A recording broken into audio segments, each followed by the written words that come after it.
eat fruits and vegetables like your life depends on it, because it does.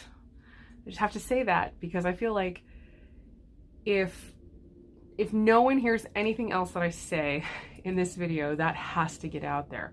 Whether you're vegan or not, or plant-based or not, eat more plant matter in your diet. Anti-inflammatory, beautiful, phytochemical rich plant foods are what is going to save our lives in this country. So anyway, I'm going to talk COVID today though. So let's get started. Vegan prepper. Vegan prepper. Okay, so basically the story starts, I'm just going to try to just launch right into it. The story starts with me just getting sick. I got a fever. I got sick. And so I ended up with chills and just had, you know, a cough. I had a headache, like so bad that like my gums were hurting where my teeth are. Like right where my, like the pressure was built up, and just coughing. It was just so weird because I do not get sick. This is not something that is even remotely normal in my life. I get a fever maybe once every like 3 years or something. Like it's ridiculous how infrequently I get sick. So this was very strange. I ended up with like all these symptoms: fever, cough, like lung stuff, head stuff. And I was thinking, well, shoot, if this isn't COVID, I don't know what is. I had a feeling like I had been hit by a truck. I you know, like I was just so tired. And so a few days into that, I was like, you know what, I got to go get tested and like make sure that this is not actually COVID. So I went and I got tested, and my test came back negative. So it was like, what do you mean it's negative? And so I kept, for like another like 3 or 4 days, I just kept having a fever. My fever did not go away the entire time for like a week. And so finally I was like, I have to get this taken care of. You know, something is going on here. And so I went to the doctor, but I couldn't get in to see my doctor in any reasonable amount of time. So I went to the urgent care. I ended up sitting in the urgent care for close to 3 hours with several other people. 2 in particular, 2 men who were in there coughing, deep hacking coughs with their masks underneath their noses. But anyway, and so I sort of started feeling like tired, just even sitting there thinking I'm stuck here away from home. I'm getting tired. Sage was with me. Unfortunately, I didn't have anybody to watch her or take care of her, so I had to bring her with me. And so I ended up finally in the room with the actual doctor, who came in, and then as a result of my negative COVID test, diagnosed me. And I asked her, should I get retested? She said, no, I don't think that's what we need to do. And so she diagnosed me, after listening to everything, looking at everything, with bronchitis and a sinus infection. So she prescribed me an antibiotic. And so basically it was so funny because I remember sitting there, and as soon as she said you have a sinus infection, I remember feeling like, and I got home and I was telling my husband, I was like, yeah, it was almost like the moment she said it, I felt worse, you know. But I'm laughing, like looking back, I don't mean to get ahead of myself, but that was like a little moment, like a little detail where it was like, I felt all of a sudden worse when I was sitting there with the doctor. But I left, you guys can imagine, oh man, Mr. Vegan Prepper got so mad that night. He doesn't normally get upset. This is kind of too like where I have to talk him down sometimes, because he's like the sweetest man. And if you see him on the channel, that's basically how he is all of the time. Like he's funny and he's fun, but he's just very mellow. You know, he does not like have extreme issues. But basically I called my prescription into the pharmacy. It happened to be the Walmart near our house. And I was like, how long until this is ready? They said about an hour. And I said, okay. So they said, you know, we'll text you when it's ready. And I was like, okay. So I waited. It was like 2 hours later. I still haven't gotten my prescription. I called again. The guy was like, yeah, we haven't started. We have a lot of prescriptions, whatever. And so anyway, I called like 3 times, you know, so they knew that I was waiting for this prescription. I would say long story short, but I think it's kind of too late. The pharmacy, so finally, Adam gets off work at like 7. Around 7:20, 7:30, I know he's usually relatively close to home at that point. I texted him and I said, basically, they haven't told me yet that my prescription is ready. Do you, like, could you possibly check? Because the Walmart is kind of on his way home. So no, I didn't actually even ask him to check. No, he texted me and asked me how I was, and I said, they haven't gotten my prescription yet. He asked, where was the prescription? I told him where, and he said, I'm going there now. So I actually didn't ask him. He was like, I'm going. He showed up. They hadn't made my prescription yet.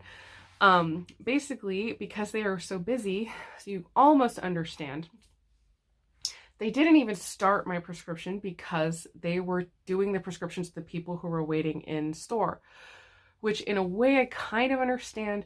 But at the same time, like I said, I had called like 3 times, so they knew that I was waiting for that prescription, even though I was not there bodily, with my fever, with my lung issues, with my headache, with my, you know, I'm supposed to show up at the store and wait in order to get on the list of actually getting a prescription done. So yeah, we're probably never going to use that pharmacy again, because this is the second time something like this has happened. So he showed up. He was so mad. And I was like, be nice. You know? And so he was like livid. They said, oh, it'll be another hour now that he showed up. They said, okay, we'll have it ready for you in an hour. And like I said, it's relatively close to home. And it was so late. He was so hungry. So he came home. He got some food. I was starting dinner at that point, just feeling awful. But still starting dinner. So like I said, I still have like a little lingering cough that seems to really get exacerbated when I talk. And so he had a little bit of food, and then we got the text like 5 minutes after he got home that the prescription was ready, because it's just like a freaking antibiotic. Like all you have to do is take the pills and put it in a bottle. It's not even like a huge, completely, you know, complicated thing. So he went in a little while. He got it, and then because I was concerned it was going to close, but yeah, he went and got it. And so I took that prescription finally. So he got home. Like I said, he was so mad. He was like, oh my gosh, he was ready to like, I don't know, not like do anything bad, but he was so livid. I don't normally see him like that, but he was so angry that they hadn't gotten that prescription ready for me, because he had been seeing me sick. You know, he loves me. Okay. He was really mad. So, he, got the prescription, brought it home. I took the first dose at about 9 o'clock in the evening. I also, shortly before that, I lost my sense of smell. So I believe, because of these 2 things that I'm about to say, that there's very strong evidence to suggest that I didn't actually catch COVID. Like my earlier test was correct. I didn't catch COVID until I went to the doctor, because like I said, I started feeling worse all of a sudden when I was talking to the doctor. And then I lost my sense of smell that night. And I took my antibiotic at about 9 o'clock in the evening. And by the time I went to bed, my fever was gone. So I had that fever for over a week. And it was like within only a few hours, like I think I went to bed at like 11:30 or something like that. Like pretty late. But within only a little while, my fever had disappeared after over a week. And so I believe, like I said, there's like, for me, that's strong kind of correlative evidence that there was indeed some bacterial infection going on inside of my body, causing the bronchitis, sinus infection, whatever, because of how fast my fever disappeared as soon as I got the antibiotic. And I did look it up later, and antibiotics have nothing, obviously because COVID is a virus, it has nothing to do whatsoever with fighting COVID. So I started a 10-day antibiotic at that point. And then like a few days went by, no more fever, but a lot of the symptoms were not really clearing up. In fact, it felt like stuff was getting a little deeper into my lungs. I was doing, you know, various remedies that I do to help myself out. It was helping a lot of the stuff that I was doing. So I'm going to share a little bit about that kind of more at the end. And then just sort of thinking, but the thing that happened, that I got another test. Sage ended up having, I'm trying to say how, I don't know, she had diarrhea. Okay, she started having diarrhea, which is what I have, as far as what I have read, that is usually one of the main symptoms of like a kid maybe getting COVID. So it's possible she had a little COVID from being in the waiting room at the same time I was. And she had diarrhea 3 times and it cleared up and she was fine. She never had a cough, never had a fever.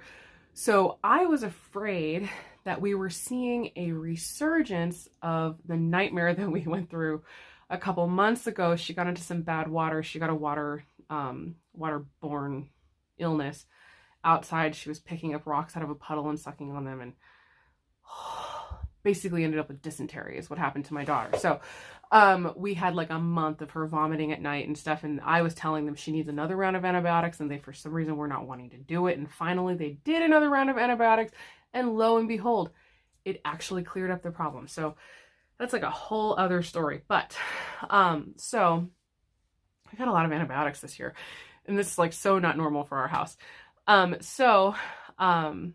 With that, I was afraid that problem was like it hadn't been taken care of, was my first thought. So I was scared because I still had these symptoms, you know, this deep cough, and the actually the headache was mostly gone. The sinus stuff pretty much cleared up pretty fast.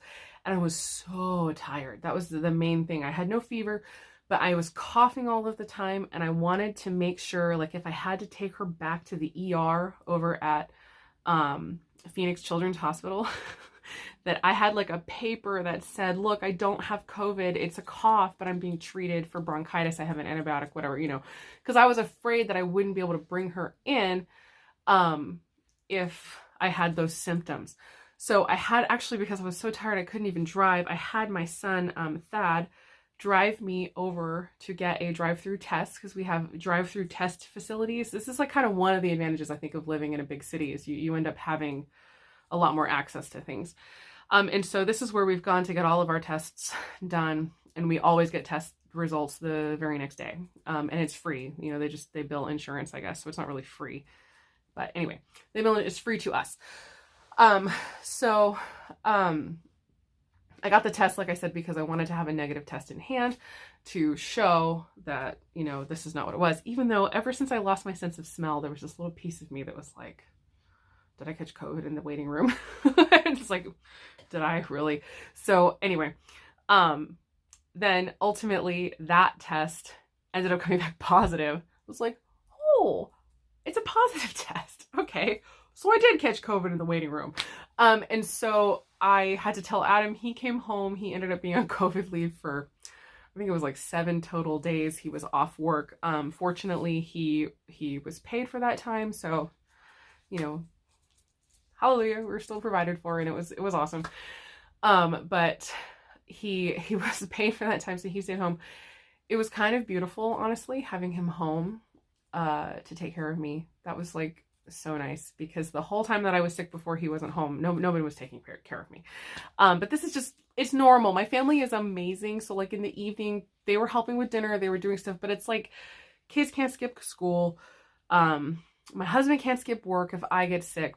It's like a different thing. Like when you're the mom and you're sick, it's different from when you're the kid or you're the husband and you're sick. Because if you have to stay home, and like I'm home because I don't work outside the home, they just get pampered all day long, and I like take care of everything, and I'm like yelling at them if they try to get up and try to get something for themselves, and they're getting all their herbal remedies, and they're getting all this, you know, and then everybody gets, you know, recovers really fast. But when it's me, and also I'm home, I'm taking care of Sage. I'm sick with COVID. I'm exhausted. I'm taking care of my 3-year-old. It's like, it's a totally different thing. So actually, in a weird way, when I got the positive test, I was somewhat relieved. I was like, oh, Adam can come home and take care of me, because I was so tired. I don't know if I could ever express how tired I was. And that is something that I hear about from people who have had COVID, that like the fatigue kicks your butt, and it's just, it's like, you're just sort of like lay there. Like, and I had a couple days where it was kind of like that hit by a truck feeling of just like, oh my gosh, and it's like lifting my arms was like such work, you know, because I was so tired. Excuse me. But, so he came home, he took care of me, took such good care of me. He's, amazing. Actually, I want him to talk about his experience on the couple chat, because it was so funny. He had like some really interesting conversations with me about suddenly having to do my job. And so it was really interesting. It was kind of validating in a lot of ways. And so he took really good care of me. And then I just sort of started slowly getting better. Like I said, doing all my little remedies, doing this and that, whatever. Eating so clean. Like you would not believe how clean I have been eating these last 2 weeks, 2-3 weeks. It's been a little longer than that now.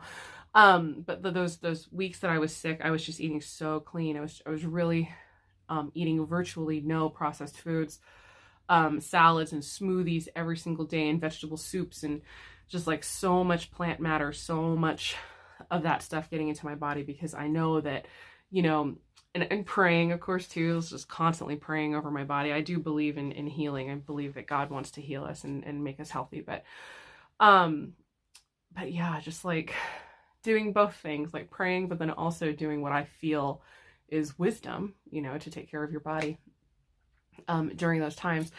But yeah, I just sort of slowly started getting better. And honestly, for me, the noticeable turnaround that I had happened, and this is very controversial, when I started taking elderberry syrup. When I started finally just taking my elderberry syrup, I was like, you know what, I'm sick of this. I'm gonna take it, because the symptoms had already started kind of coming down.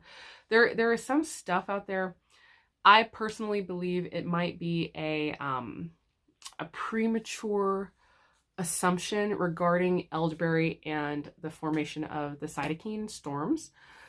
I do not believe that elderberry does that, but you have to do your own research. Please do not take my word for it. And then, like, if you notice symptoms getting worse and worse and worse, maybe don't take it. But like, for the most part, elderberry has been shown to be anti-inflammatory. Like, it's not contributing, but people don't know yet. We don't know yet. It's just one of those moments where I was like, you know what?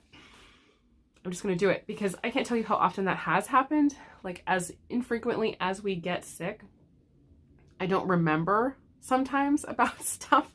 Like, I don't remember about elderberry. There was another time, like a couple years ago, like some flu swept through the whole house. Like, all of us took turns getting it. And then finally, it was like coming around again. Somebody started getting it the second time. I'm trying to remember who it was. I think it was Thad. And then Adam was like, what about elderberry? I can't believe it was him, not me. What about like elderberry syrup or something? I was like, oh my gosh, yes. And I made a big batch of elderberry syrup.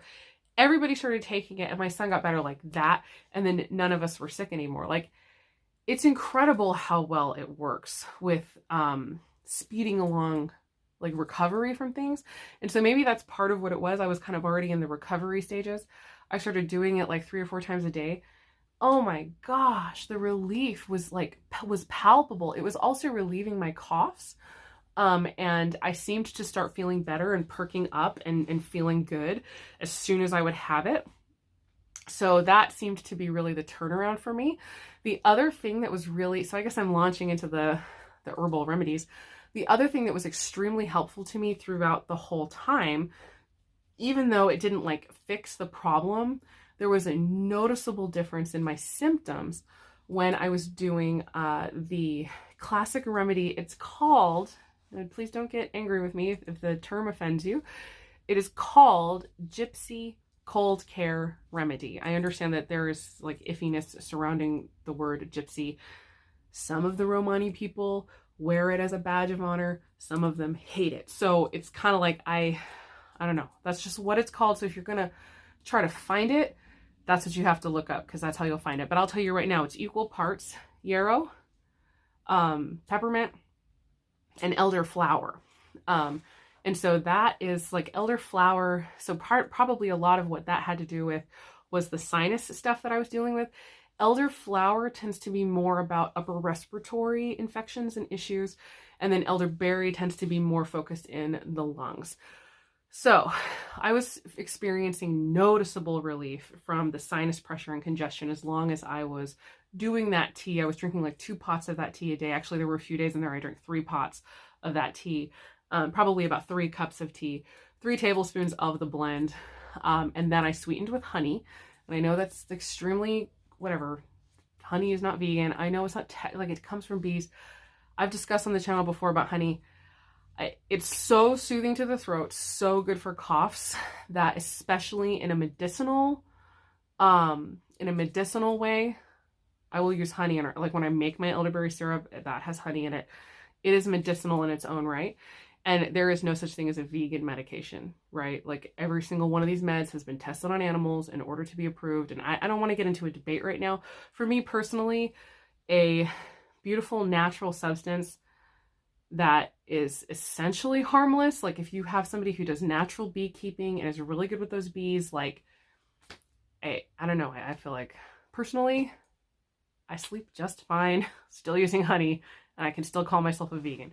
You might not call me a vegan anymore, but I still call myself a vegan. So anyway, the honey in the tea, and so that would help with my throat. And then like at night, one of the most amazing things that would help me get to sleep was just like a little, and it wasn't a lot because you don't want so much that you end up giving yourself a sugar rush. So it was maybe a teaspoon, probably even less, of a teaspoon of honey that I would just swallow, and it would let it coat my throat. The other thing that I used was a spray, which also has a little bit of honey in it.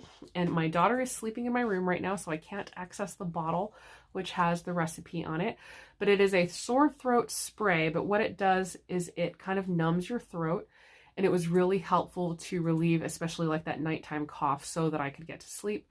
And so I will put the recipe on the screen. It does use essential oils, so it's technically ingesting essential oils. But my husband picked me up a bottle because he suggested a throat numbing thing. And I had already been using the one that I made, but I thought, well, maybe the store-bought one will be even more effective. I very much am very into my plant remedies, but I understand, well, for instance, like I was taking an antibiotic. Like I don't know, like I'm not dumb. Like if you go for several days and you haven't had any results, you should go to the doctor and probably get an antibiotic. Like, but we don't take antibiotics just willy-nilly for everything. So anyway, so like I said, I'm going to put that recipe on the screen. He got me a store-bought one, and it was like the first thing was like, this can cause you to no longer have oxygen in your blood. And I was like, what? Like just from one spray? I was like, I'm not using that crap. So as a general practice, we don't ingest essential oils. But when it comes to certain times, like how rare I get sick or whatever, with stuff like this, it's like, I would rather have a few sprays of essential oils in my throat than something that's gonna like make my body not have oxygen in my blood anymore. Like it was insane. I was like, this is an over-the-counter medication. It was like it was a Vicks throat spray. I was like, absolutely not. The sore throat spray that I make works amazingly well. It's a recipe that I got like years and years and years ago when you could actually still access those recipes. It's very difficult to find these recipes anymore because there's like a shutdown of medical misinformation. And it's like, how is it misinformation if it works?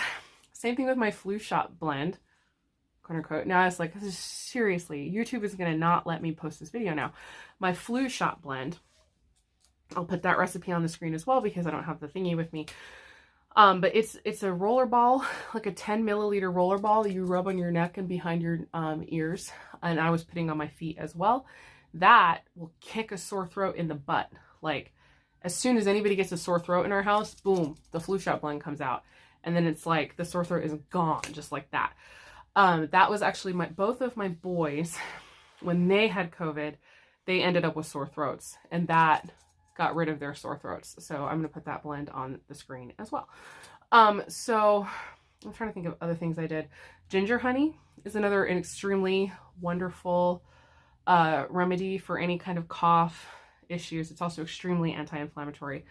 And yeah, zinc. I did little zinc tablets that I suck on that had some vitamin C and zinc. So I did like one of those, one or two, no, just like one a day.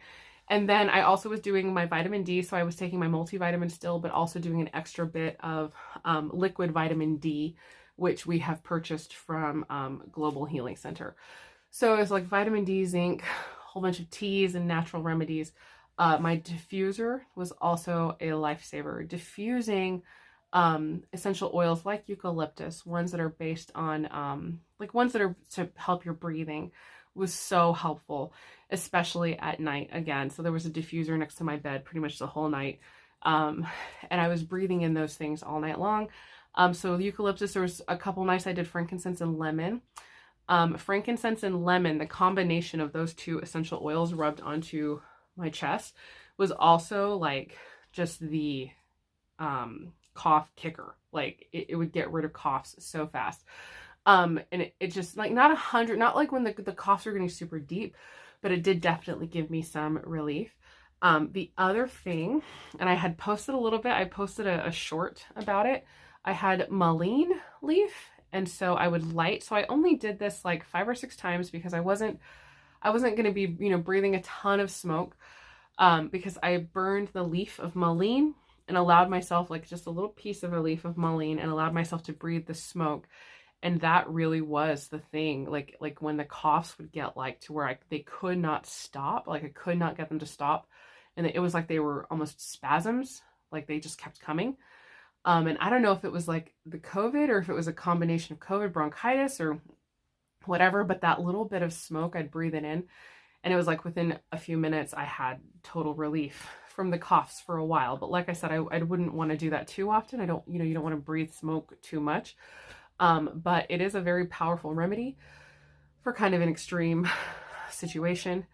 Like I said, overall, you don't really want to do that a lot. But I did that and that really helped. So like I said, the antibiotic really addressed that infection, whatever infection I had previously. And then, a whole bunch of remedies helped me deal with COVID. But I think ultimately the thing that really helped me to not have as severe symptoms and get over it as quickly, as I did, was the fact that in general, I am a very strong, healthy person. I'm so overweight and I understand that. But the thing is, I am not overweight the way that I used to be overweight. I used to have high blood pressure. I was on my way to diabetes. I had high cholesterol. I had all of that stuff going on. When I got pregnant with Sage, I had blood clots in my legs. Okay. I was not a healthy person. And so switching to a vegan, whole foods, plant-based diet, I believe, I was thinking about this while I was sitting there, that I feel like it saved my life, honestly. It kept me healthy and strong.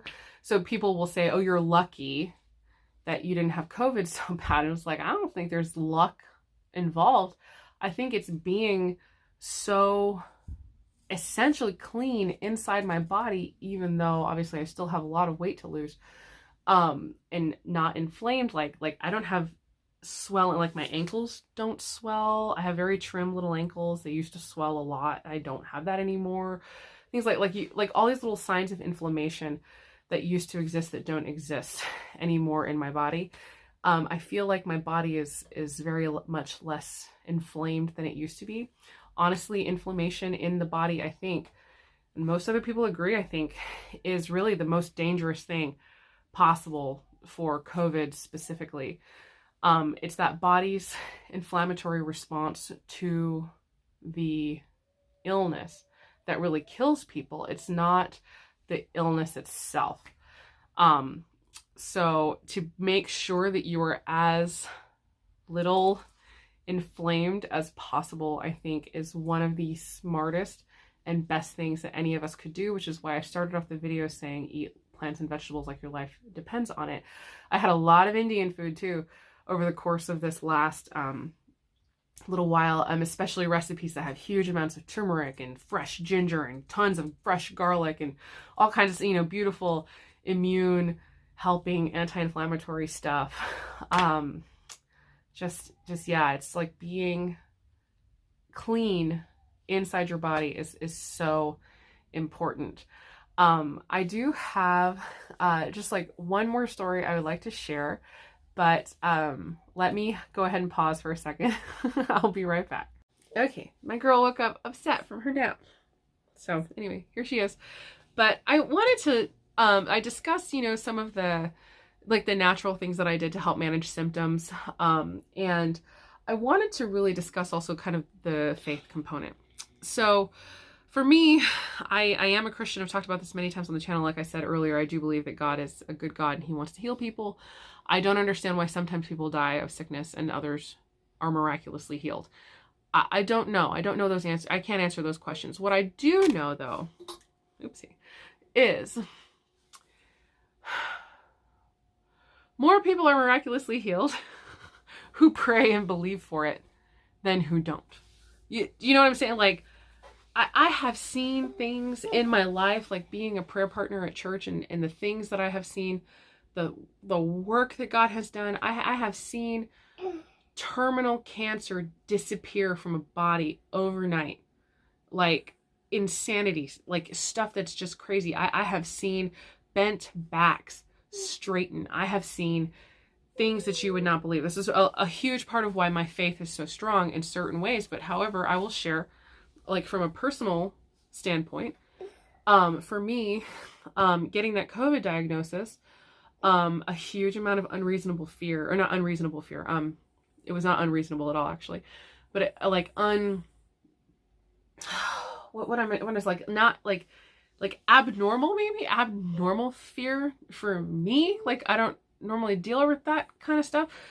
It just came on me so hard. Not only from kind of the, I believe the fear mongering, like in the media over all of this stuff. And I understand that there are people who have died horrible deaths from COVID. I'm not blind to that fact. However, the vast majority of the people don't. The vast majority of people are fine. We're talking 98% of people are fine. 99% even maybe are fine.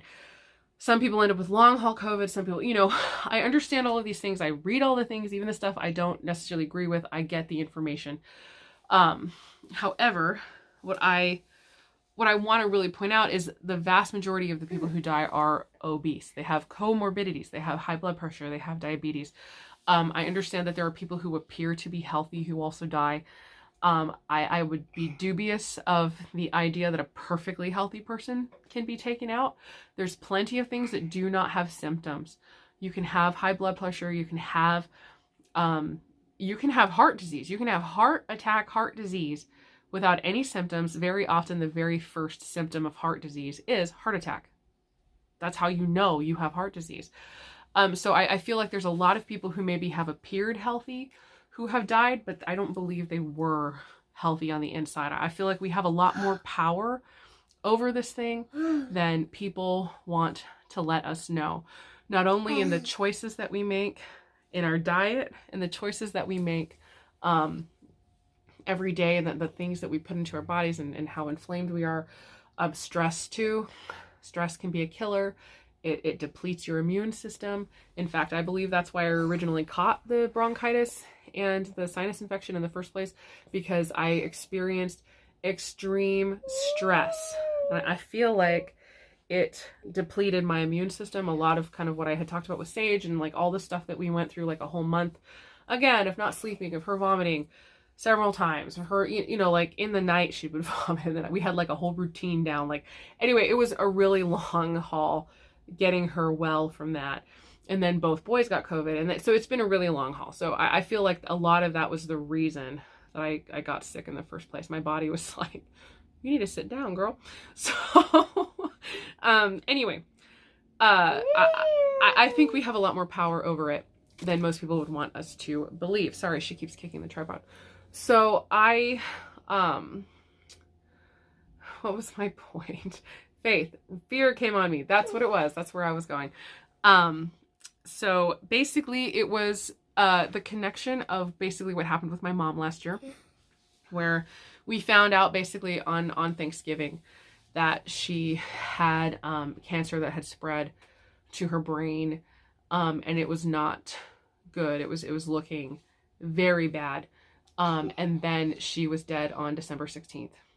So it was like, to our minds, like we thought that she was getting better. And then it was like that. She was gone. Almost like it felt so fast, like to the point that it was like, it was unreal how fast it went from her being kind of iffy a little bit. She had a stroke, cancer in her brain. And then it was like just a few weeks later, she was gone. So was so strange. And I think sometimes I haven't fully finished processing the trauma of all of that, because, you know, life is busy. I have this girl, and I'm not like, and my boys too, and I'm not going to spend all my time weeping or whatever. Every now and then I'll cry, and I'll let them see me cry. I'm not like unhealthy. I can't like, it's not like I can't let somebody see me cry. But overall, I try not to put my emotional issues onto my kids. Like I really feel like I need to take care of that myself, and I need to provide them a strong mother, in balance, of course. They can see sometimes, but overall, I'm not going to make their lives about my issues. Yeah, I don't know if that makes sense.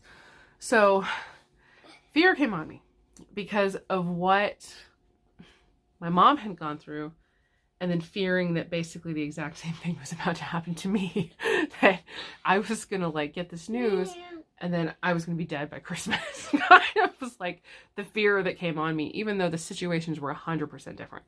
Okay, hold on just a second. So yeah, that was the fear, even though, like I said, situation is totally different. I'm getting myself back on track. So she had cancer. She was battling cancer for 4 years, ish. Like, oh gosh, so like I keep feeling there's more things I need to say, because I also don't want anybody to be afraid if you are currently battling cancer. I do believe, like I said, I have seen things that are unreal. God still heals cancer. He still heals people. Why did he not heal my mom? Well, I don't know. I've asked that question many times. Ultimately, I think, like I said, personally, like I said, for me, balancing my symptoms, not just being like, God's going to heal me of these blood clots. I went vegan. I went plant-based. I dealt with my symptoms, I believe, with wisdom that was given to me. He says, you know, in the word, it says, my people perish for lack of knowledge. Like that, I think sometimes people will not heed wisdom. They get stuck in the way they think it should be. And I think that that's a lot of what happened with my mom. She got stuck in the way of what it should be, which was that God was going to heal her. So that meant she didn't have to do anything. She was diagnosed with an extremely aggressive form of breast cancer. I forget what it's called, but it's like a specifically aggressive kind. It's not like normal breast cancer. It was the really aggressive one. I have a friend also who had that kind of breast cancer, and she was healed completely. Kind of a miraculous story. So there's also hope. So that it's not only doom and gloom. But she was told pretty much right away she has to have a mastectomy. My mother did not have the mastectomy. She refused. She just wouldn't do it. She wouldn't do any of the treatments. She wouldn't do like any of the things almost that the doctor was telling her to do. She finally got a mastectomy in like June of last year. It was too late. Everything had moved in her way. So this is what I'm saying. Like, she got stuck on a certain thing and she refused to heed wisdom, I think, is a lot of what happened in her life. So, and what happened in her situation. I do still believe that God heals, though. I do believe that. And I know that, like, this is my cool story. This is getting really long, but I really want to share this story. So for anybody who's even still listening, this was just like a really cool moment. So like I said, I had all this fear, and then I was like listening to Joel Osteen like non-stop. I like a lot of preachers. Joel Osteen is specific because that man is like, I don't know. You almost can't be upset when you're watching him unless, I don't know, you're one of those people who just gets upset watching him. I'll pray for you, okay? So he's amazing. He's incredible. Like people don't like him, and that's fine. You don't have to like him. It was something that was really helpful to me. I like many good preachers. My own church has amazing pastors. Their stuff is online as well, but it's just something about just the peace and the ease of Joel Osteen. Like, that's what I needed. I didn't need in those moments, you know, huge, like, convicting, like, I gotta get my life together kind of messages. I needed messages of hope and peace and love and goodness. Like, there's seasons sometimes where you need a different kind of word, and I was in, you know, that season where I needed comfort and help. I didn't need to be, you know, beaten down about something I had nothing to do with what I was going through at that moment. So I was listening to tons of Joel Osteen, just tons of it, and keeping myself as much as I could positive, focused on God, praying constantly, reading my Bible, you know, I had a lot of time sitting around. Adam was taking care of everything. And in ways, it's funny, like it was almost like a mini vacation. Like I've been wanting a vacation to sort of like have a break. And I got that like with COVID, like it became this beautiful time of reflection and blessing. But like I said, I had a lot of this stuff going on in my mind. I was dealing with a lot of fear, dealing with a lot of issues. And I had, like I said, I had lost my sense of smell the night of the day that I went to the doctor. And so that too, like I know several people who have lost their sense of smell for months. I have one friend, actually my friend who was miraculously healed of her breast cancer. She lost her sense of smell and taste for a year. She just got it back. Yay. So that was amazing. I was like, oh my gosh, I was jumping up and down when I heard that she got her smell and her taste back, because I've been praying to like a year that she would get it back. She's incredible. She makes the most amazing pies. She does so much like cooking and work. It's like, this woman has to be able to have her taste. Like it is unjust if she does not get her taste back, because she has to be able to eat the stuff that she makes. But anyway, so I lost my sense of smell. I need to keep myself on track. And then I need to close this out, because I want to close with this story. This is going to be like the most overt, like faith type thing I've ever talked about on the channel. But like I said, I was dealing with all this fear. I was in my room praying one night, and I just was praying. The door was closed. I think I had just gotten out of a shower or something. The door was closed. I was just in there praying and, you know, talking to God and talking again about my smell, because I lost my smell. And like I said, I know all these people who have lost their smell. And I was like, for months at a time, and I was like, that is not going to be my story. So number one, I refused the idea that I was going to be stuck without it for months. In my stronger moments too, like actually I texted one of my friends when I first got the diagnosis, and I was dealing with the fear, and she's kind of she's like my emergency call number, where she's the one I know I can go to, and it will always be like, I don't know, like take care of it, or she will pray, but she'll be like, have you done this or have you done that or whatever. And it's almost always like 99% of the time it is exactly what I needed. And she said, did you refuse it yet? I was like, no, I didn't, you know? And she's like, well, get on it, basically. Like COVID, it's like, I refuse COVID in my body. Like, I refuse it. Like, to not accept the package, to not take it and then make it a part of you. And so by the time I was praying, and I realized like, that's basically what I had done when I lost my sense of smell almost immediately, even though I didn't know it was COVID. I was like, that's not going to be my story. I'm not going to lose my smell for a long time. So basically I refused it. And then as I was praying that night in my room, and it's a really difficult thing to try to describe spiritual experience, like with words. But those of you who intercede, you know, you're going to know exactly what I'm talking about. Those of you who don't, I'll try to describe it as much as I can. Like, soon you pray, like a lot of times you are praying kind of like, you're praying like your stuff, like you're saying things that you want to say.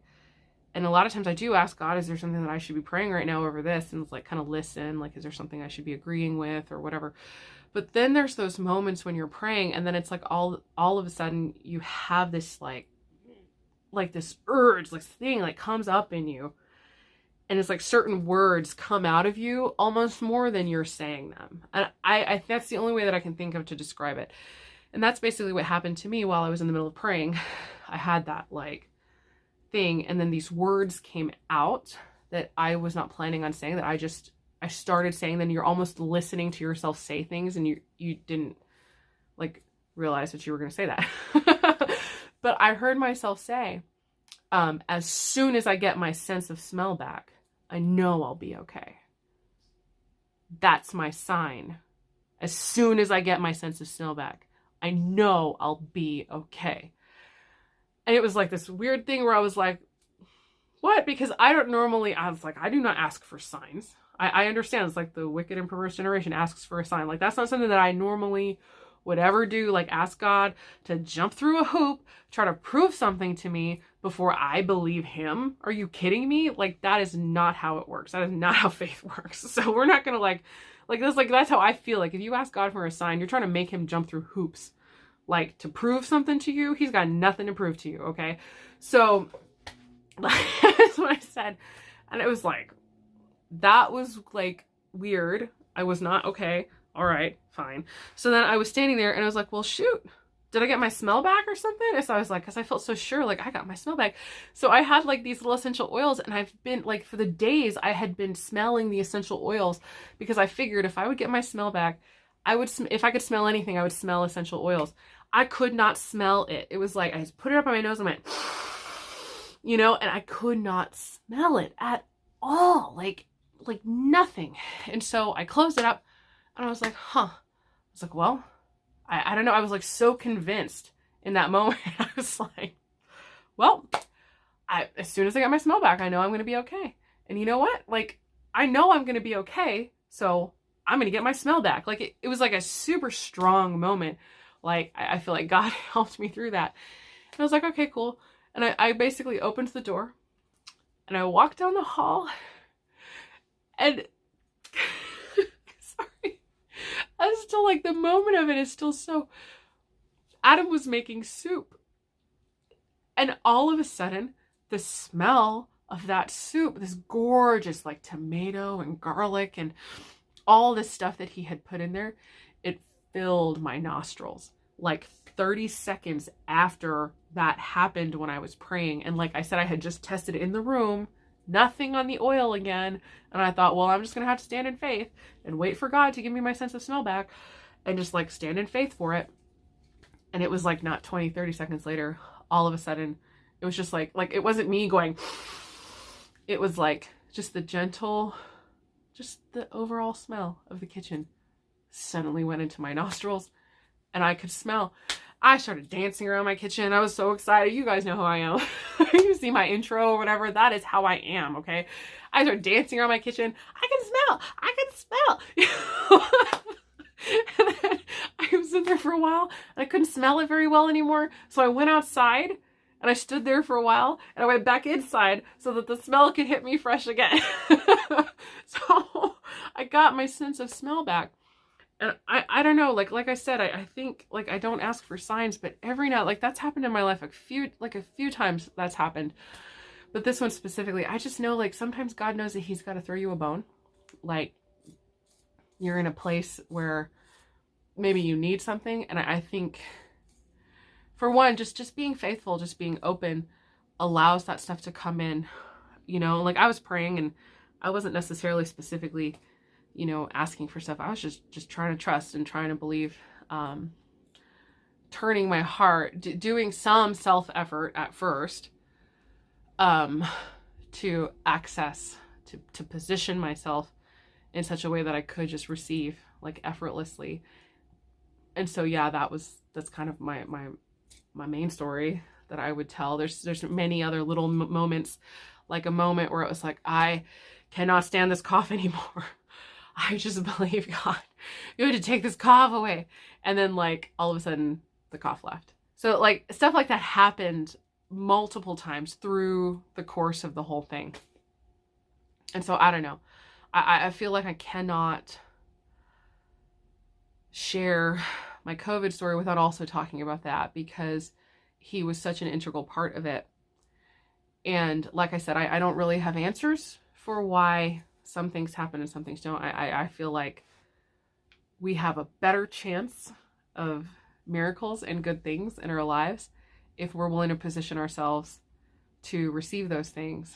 And it's effortless. You know, when it happens, it's like that moment. But it wasn't even, I don't feel like that was like God basically saying, look. And then it was like, I had my sense of smell. And then that's really what it was. Like I said, I had all that fear surrounding the whole thing. And then it was like, oh, that, like, I don't think the smell was even the point. It was like, oh yeah, I'm going to be okay, you know?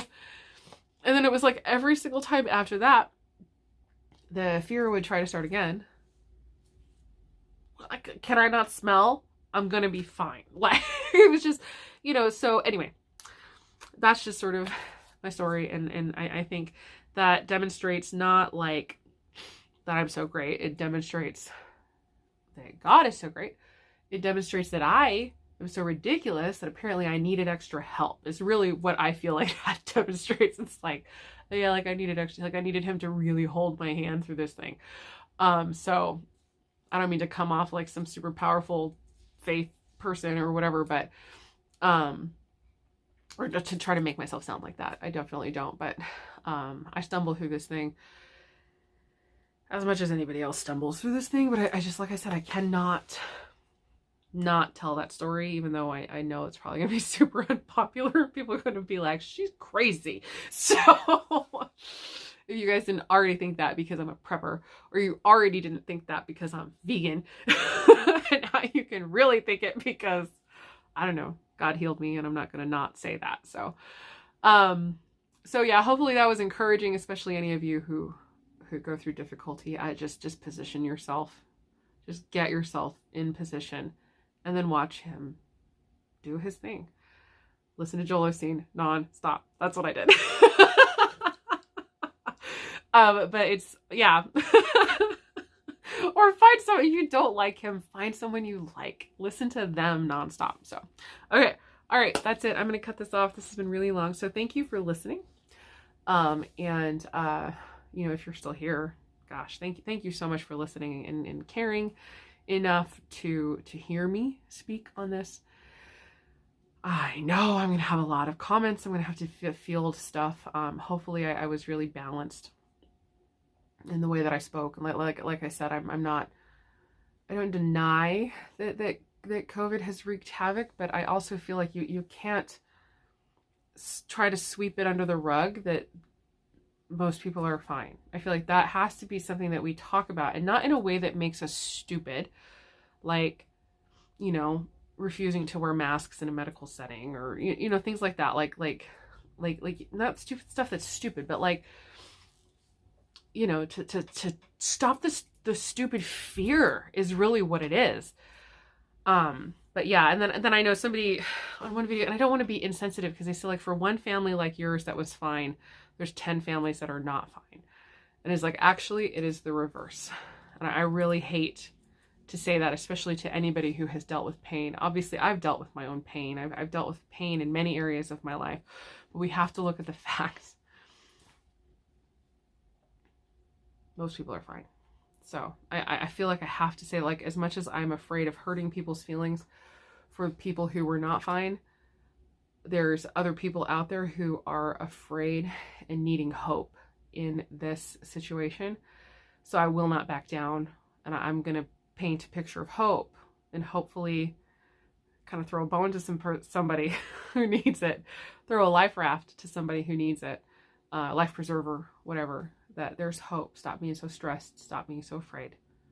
Hopefully some of these remedies I mentioned can help.